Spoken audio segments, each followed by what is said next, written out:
at this point in my life, I would say that I wished I'd have gone to college in some regards, but in other regards, I'm glad I didn't. I was going to college, and I was running the school radio station and having so much fun that I stopped attending the rest of my classes. I got a job with two young concert promoters named Steve Wolfe and Jim Rissmiller, basically being a runner. I was icing the Cokes backstage, you know, I was doing errands for them, I was holding the show file.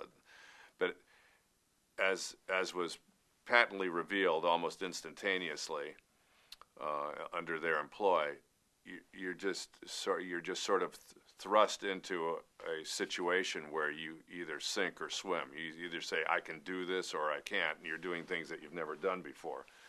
One of the first weekends I went to work for them, we had Gordon Lightfoot headlining the Santa Monica Civic and two shows with the Rolling Stones at the Forum, same night.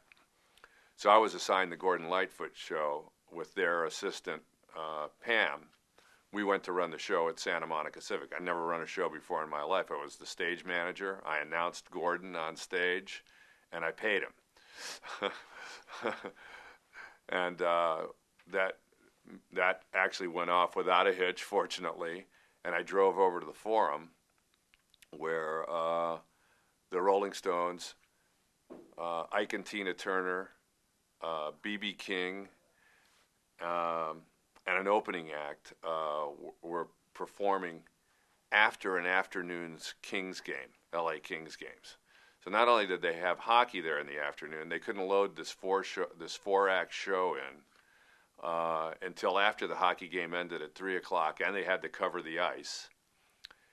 And there were two sellouts, too, for the first time. You know, so two crowds of 18,000 coming after the Kings afternoon game. So I got there at about 11:30 after the Gordon Lightfoot show, and I walked down the tunnel, and I see the Stones standing, you know, behind the stage, like they're getting ready to go on, and I'm going, oh, great, I'm here in time to, you know, see the end of the second show.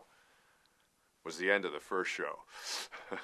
They were going on to play at 11:30 for the first time. And so the second show, we took off, Terry Reid was the opening act. We took him off the bill. Then Ike and Tina went on, and all the support played, and then the Stones went on at about 5:30 a.m. on the second show, and the audience walked out in the broad daylight. Oh my God! So that was one of my first nights in the business. Unreal. So that was kind of trial by fire, you know, watching all of that go down. So you were hooked at that point? Yeah, at that point I was a production manager. You know, I sort of graduated from just being the runner to being a stage manager, and, you know, budgeting how much all these guys were going to cost depending on how many trucks were coming in and what time you were loading in and how many people were on the show call and how long it would take to load out. And when you get that job, then you're instantly in charge of the catering for everybody, and then you're in charge of ordering dressing room furniture.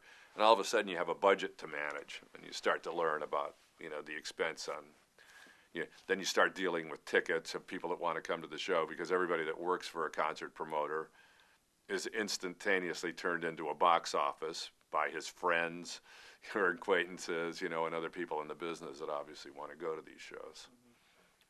That's right. So that's what was happening.